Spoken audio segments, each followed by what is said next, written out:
Hello students, welcome to WB online home tuition. আশা করি তোমরা সবাই ভালো আছো। তো আজকে আমি তোমাদের সাথে শেয়ার করব পশ্চিমবঙ্গ মধ্যশিক্ষা পর্ষদের দশম শ্রেণীর Ryan Martin English question bank solve 2025। তো আজকে আলোচনা করব teacher trainings model question paper. তো পেজ নম্বর হলো 198। তো যারা 2025 সালে মাধ্যমিক দেবে তো তাদের জন্যে তো আজকে ফার্স্ট সাবমেটিভ এভলিউশন কোশ্চেন নিয়ে আলোচনা করব। তো প্রথমে আমরা রিডিং কম্প্রিহেনশন সিন। তো এখানে একটি আমরা সিন দেখতে পাচ্ছি। তো এটা হলো আর কে নারায়ণের লেখা ফাদার সেলফ গল্প থেকে নেওয়া হয়েছে। তো এখানে একটি প্যাসেজ দেওয়া আছে। তো প্যাসেজটা আমরা প্রথমে একটু বাংলা মানে সহ আলোচনা করব, তারপরে কোশ্চেনগুলি শুরু করব। ওকে। তো you are half an hour late, Samuel said. তো স্যামুয়েল বলল আর কি যে তুমি আধ ঘন্টা দেরিতে। I have a headache sir, Swami said. তো স্বামী উত্তর দিল আর কি যে আমার মাথা ব্যথা বা মাথা যন্ত্রণার জন্যে। তো then why did you come at all? তো তাহলে তুমি এলে কেন? This was an unexpected question from Samuel. তো এটি স্যামুয়েলের কাছে একটি অপ্রত্যাশিত প্রশ্ন ছিল আর কি। স্বামী সেট, স্বামী বলল my father said I should not miss school sir. তো স্বামী তখন বললেন যে আমার বাবা বলেছিলেন যে স্কুল মিস করতে নেই বা মিস করা উচিত নয়। তো স্যামুয়েল লুক ইমপ্রেস। ওকে। তো এই কথাটি শুনে স্যামুয়েল মুগ্ধ হলেন এবং your father is quite right, যে তোমার বাবাই একমাত্র ঠিক। We went more parents like হিম, মানে আমরা এইরকম পিতামাতা চাই। ওকে। তো ও ইউ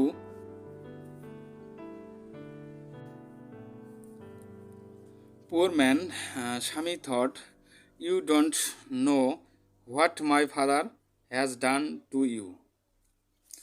তো তখন স্বামী ভাবলো যে তুমি জানো না যে আমার বাবা তোমার সাথে কি করেছে আর কি। ওকে, ওই সিটির মধ্যে যে লিখছিল।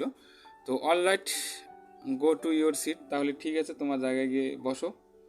তো স্বামী স্যাট ডাউন, স্বামী বসলো এবং ফিলিং স্যাড, এবং তার মনটা খারাপ করে তিনি বসলেন আর কি। তো he had never made any one as good as Samuel, মানে তখন সে ভাবলো যে স্যামুয়েলের মতো ভালো মানে এইরকম ভালো মানুষ আগে ও দেখেনি আর কি। Okay. The teachers was inspecting the home lesson.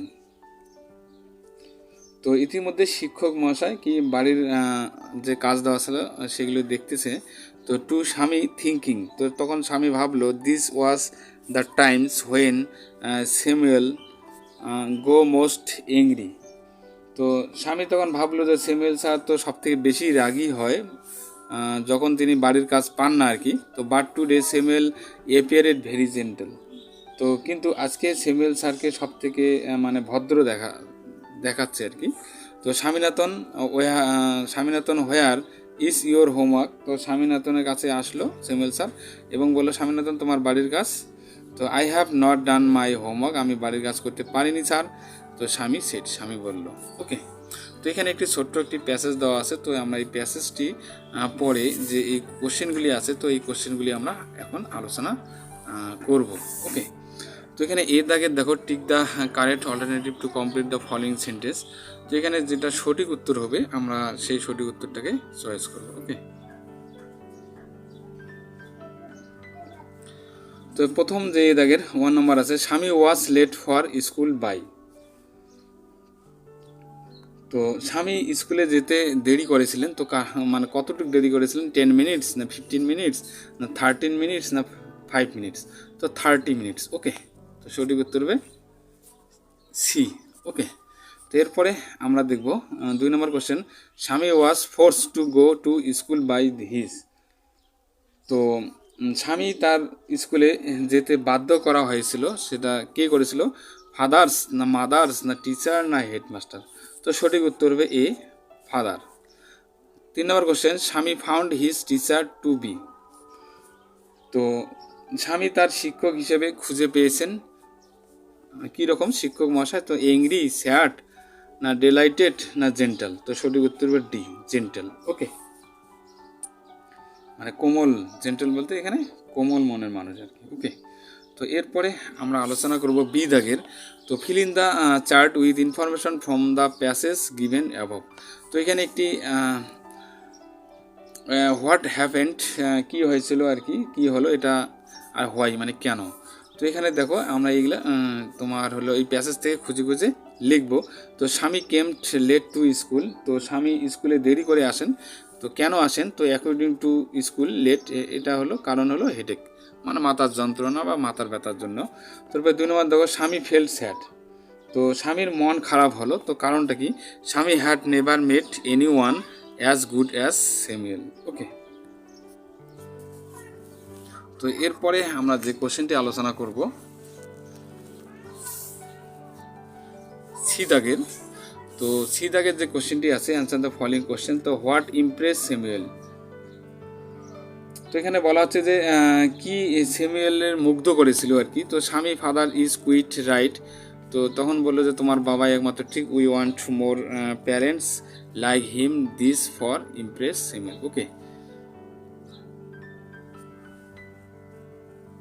তো এরপরে আমরা 2 দাগের কোশ্চেনটি আলোচনা করব। তো এখানে 2 দাগের যে কোশ্চেনটি আছে, তো এখানে একটি পয়েম দেওয়া আছে। তো এখানে পয়েমটা হলো ফেবেল, একটি কবিতা দেওয়া আছে, মাউন্টেন আর হলে স্কোয়ারেল, পর্বত এবং কাঠবিড়ালের মধ্যে যে ঝগড়া। তো এই ঝগড়া নিয়ে কবিতাটি খুব সুন্দর একটি কবিতা এখানে দেওয়া আছে।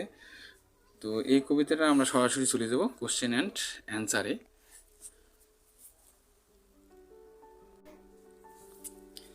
তো এখানে তোকে এই দেখে tick the correct alternative to complete the following sentence. তো number 1, the little prig is the, তো এখানে লিটিল প্রিক কাকে বলা হচ্ছে, যে ছোট নীতিবহিষ্ঠটা কাকে, তো রাইট দ্য অ্যান্সার হবে বি। ওকে, স্কোয়ারেলকে, কাঠবিড়ালিকে বলা হচ্ছে। তো এরপরের কোশ্চেন 2 নম্বর দেখো, দ্য স্কোয়ারেল ইজ, তো কাঠবিড়ালি হলো তো স্যাড না হাংরি না স্প্রাই না অ্যাংরি, তো এখানে সঠিক উত্তর হবে সি। ওকে, স্প্রাই মানে চঞ্চল বা চটপটে আর কি। এরপরে দেখো বি দাগের, state whether the following statement is true false, তো এখানে আমরা টিএফ বসাবো এবং তার সাথে আমরা সাপোর্টিং স্টেটমেন্টটা লিখবো। তো এখানে বলা আছে the mountain call the squirrel bun.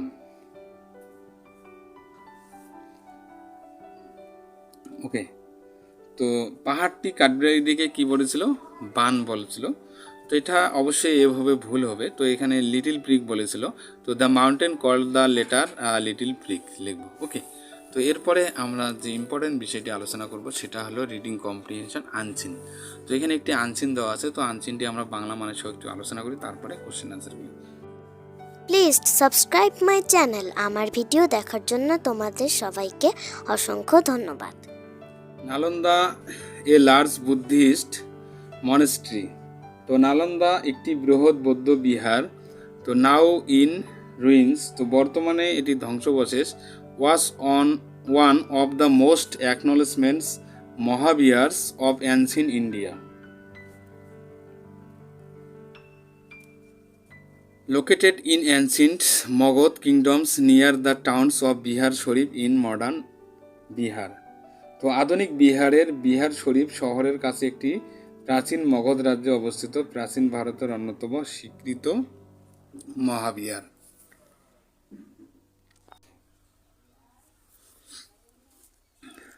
It remained a learning center from the 5th century CE to 1200 CE and is categorized as one of the early universities of India along with Vikramshila and Takshashila. তো এটি খ্রিস্টপূর্ব 5ম শতাব্দী থেকে একটি শিক্ষা কেন্দ্র ছিল, যা 1200 খ্রিস্টাব্দ পর্যন্ত এবং বিক্রমশিলা এবং তক্ষশিলার সাথে ভারতের প্রথম দিকের এই বিশ্ববিদ্যালয়গুলির মধ্যে একটি। তো এরপর নেক্সট প্যারা দেখো, various theories exist regarding the naming of the place, মানে নামকরণ সম্পর্কে বিভিন্ন তত্ত্ব বিদ্যমান। Hiuen Tsang's the famous Chinese pilgrims, তো হিউয়েনসাং বিখ্যাত চীনা তীর্থযাত্রী। Who studied there for some times, তো সেখানে তিনি কিছু সময়ের জন্য অধ্যয়ন করেছিলেন, asserted that it was derived from na alam the meaning serenity without intermissions or no in its gifts. তো তিনি দাবি করেছিলেন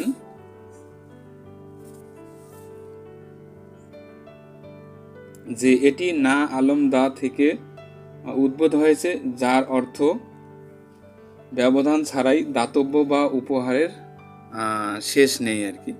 তো education in this university was free and nothing was charge for boarding and lodgings. তো এই বিশ্ববিদ্যালয়ের শিক্ষা ছিল বিনামূল্যে এবং বোর্ডিং এবং থাকার জন্য কিছু অর্থ নেওয়া হয়নি। তো admission to it was bases on merit, এবং এতে মেধার ভিত্তিতে ভর্তি নেওয়া হতো।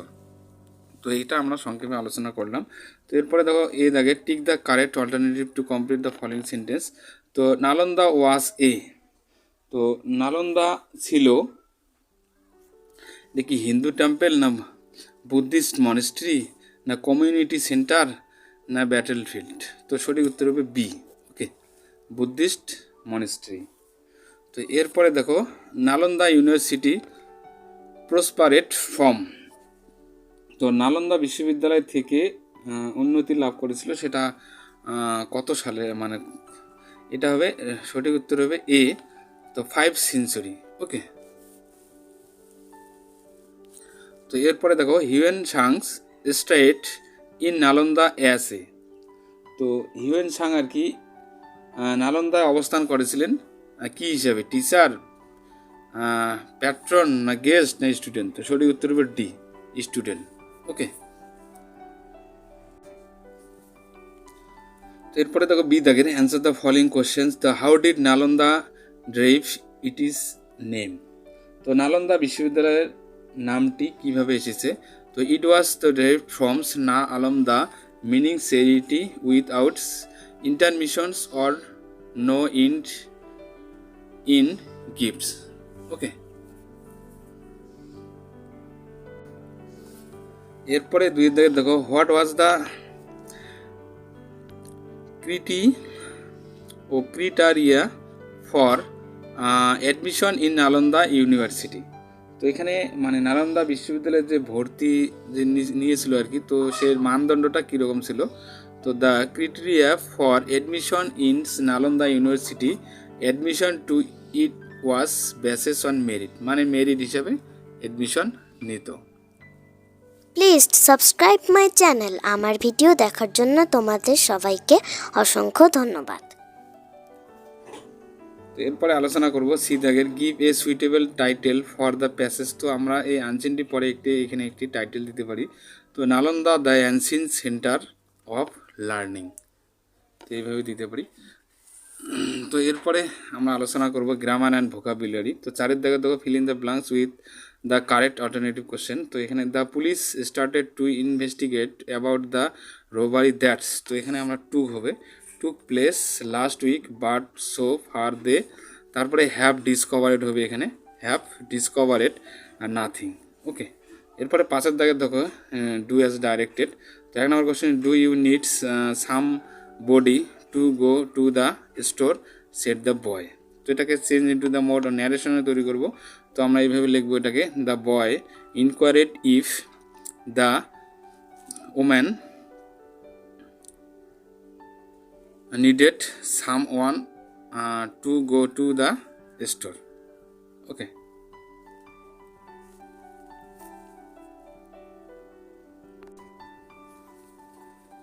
তো এরপরে দেখো দুই দেখো he completed his work he took rest. তো join into a simple sentence তৈরি করব। তো আমরা লিখতে পারি he took rest after completing his work, okay. তো এরপরে আমরা বি দাগের আলোচনা করব। তো ফ্রেজাল ভার্ব বা গ্রুপ ভার্ব নিয়ে আলোচনা করব। তো এখানে নাম্বার 1 দেখো she could not remember her past, মানে সে অতীতের কিছু আর কি মনে করতে পারছে না, স্মরণ রাখতে পারছে না। তো রিমেম্বার, তো এখানে লিস্ট দেওয়া আছে, তো লিস্ট অনুযায়ী আমরা করব। তো এখানে কল আপ হবে, কল আপ মানে স্মরণ করা। তো এরপরে দেখো দ্য ওল্ড ম্যানস রিকভারেড কুইকলি, তো বৃদ্ধ লোকটি তাড়াতাড়ি আরোগ্য থেকে মুক্তি পাবে আর কি। তো এখানে রিকভার মানে আরোগ্য লাভ করা, তো এখানে কাম রাউন্ড হবে। তো এখানে যেহেতু পাস করা আছে তো আমরা এটাকে পাস লিখবো, কেম রাউন্ড। ওকে, তো এরপরে 6 দাগের গিফট দিল। তো এখানে 6 দাগেরটা যে আনচিন আছে 3 দাগে, তো এই আনচিন থেকে আমরা খুঁজে খুঁজে কিছু সমর্থক ওয়ার্ড এখানে লিখব।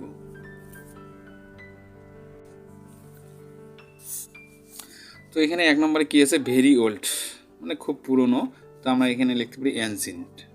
তারপরে পুস্ট অর ব্রেক, তো আমরা এখানে লিখতে ইন্টারমিশন।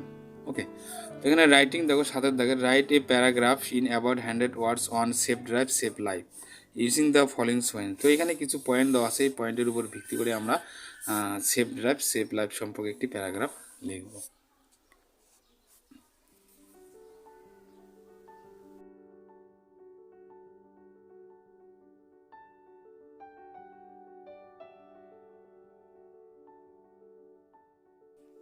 Please subscribe my channel. আমার ভিডিও দেখার জন্য তোমাদের সবাইকে অসংখ্য ধন্যবাদ।